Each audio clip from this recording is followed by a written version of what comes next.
Wabihi nasta'inu ala umuri dunya waddin. Wassalatu wassalamu ala asyrafil anbiya'i wal mursalin wa ala alihi wa sahbihi rasulillahi ajma'in.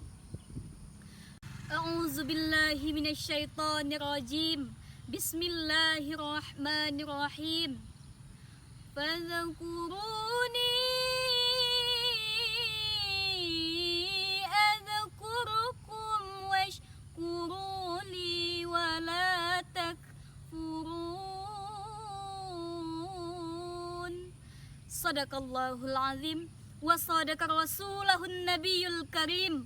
Wa nahnu ala dzalika minasyahidin nawasyakirin walhamdulillahi rabbil alamin. Yang saya hormati Ketua Dewan Masjid Indonesia Meranti beserta jajarannya, dan yang saya hormati sahabat-sahabat onlineku yang berbahagia. Salawat dan salam mari kita ucapkan kepada Nabi besar kita Muhammad sallallahu alaihi wasallam dengan ucapan Allahumma salli ala sayyidina Muhammad wa ala alihi sayyidina Muhammad. Hadirin yang dirahmati Allah Subhanahu wa taala, alhamdulillah sekarang kita telah menghirup udara kemerdekaan. Tepatnya pada hari Senin kemarin pada tanggal 17 Agustus kita merayakan ulang tahun kemerdekaan Republik Indonesia yang ke-75. Kemudian pada tanggal 20 Agustus kita seluruh umat Islam di dunia menyambut tahun baru Hijriah. Alhamdulillah, ini merupakan hal yang harus kita syukuri kepada Allah Subhanahu wa taala. Hari kemerdekaan merupakan hasil jerih payah daripada pahlawan-pahlawan kita yang telah gugur. Mereka memperebutkan kemerdekaan dengan mengorbankan harta, jiwa dan raga. Bahkan tak sedikit cucuran darah dan nyawa yang hilang pada saat itu. Hingga tibalah saatnya kita bisa menghirup udara kemerdekaan. Lalu sudahkah kita bersyukur kepada Allah Subhanahu wa taala? Untuk itu, dalam semangat dan kesyukuran nikmat kemerdekaan dan tahun baru Hijriah, mari sama-sama kita hijrah menuju kebaikan. Semoga kita menjadi penerus bangsa yang akhlakul karimahnya seperti yang dicontohkan Rasulullah sallallahu alaihi wasallam. Alhamdulillah, Allah telah memberikan kita umur yang panjang, sehingga kita bisa diberi kesempatan untuk memperbaiki diri di tahun ini.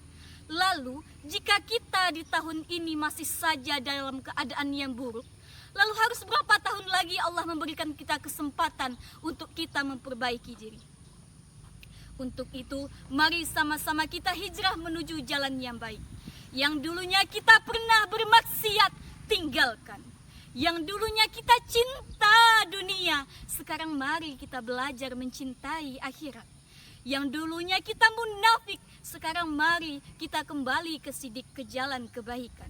Yang dulunya kita mengutamakan cinta manusia, sekarang mari kita utamakan cinta kepada Allah Subhanahu wa taala. Maka Rasulullah sallallahu alaihi wasallam pun bersabda, "Man athara mahabbatallahi ala mahabbatin nasi kafahullahu mu'natan nas." Barang siapa yang mengutamakan cinta kepada Allah di atas kecintaan kepada manusia, maka Allah akan melindunginya dari kejahatan manusia. Hadis riwayat Ad-Dailami. Begitulah hadis Rasulullah sallallahu alaihi wasallam. Hadirin yang dirahmati oleh Allah Subhanahu wa taala. Lalu bagaimana dengan kisah hijrahnya Rasulullah sallallahu alaihi wasallam dari Mekah ke Madinah? Saya akan sedikit bercerita hijrahnya Rasulullah sallallahu alaihi wasallam. Ketika itu, para kaum Quraisy sedang berkumpul untuk merencanakan pembunuhan Rasulullah sallallahu alaihi wasallam yang dipimpin oleh pamannya sendiri, yaitu Abu Jahal. Lalu kata Abu Jahal, barang siapa yang bisa membunuh Muhammad, maka akan aku hadiahkan 100 ekor unta. Lalu salah satu pemuda yang di sana mengatakan, saya siap untuk melakukan pembunuhan Nabi Muhammad SAW, kata Saroqah. Lalu di sisi lain, Rasulullah SAW mendengarkan kabar itu, ia pun menemui sahabatnya Sayyidina Ali. Wahai Ali, maukah engkau menempatkan tempat tidurku dan memakai jubahku? Mau ya Rasulullah, jawab Ali dengan tegasnya tanpa takut sedikit pun. Kemudian pada malam itu kaum kafir Quraisy mengelilingi rumah Rasulullah sallallahu alaihi wasallam bagaikan berpagar betis. Lalu Rasulullah sallallahu alaihi wasallam tidak pernah takut dan ia pun merasa tenang. Innallaha ma'ana, bahwa Allah selalu bersamanya. Maka ketika Rasulullah sallallahu alaihi wasallam hendak keluar dari rumah tersebut, ia pun membacakan waja'alna min baini aydihim saddan wa min khalfihim saddan fa'aghshaynahum fahum la yubsirun, yang artinya, dan kami jadikan di hadapan mereka dinding dan pula di belakang mereka dinding sehingga mereka tidak bisa melihat. Al-Quran Surah Yasin ayat 9.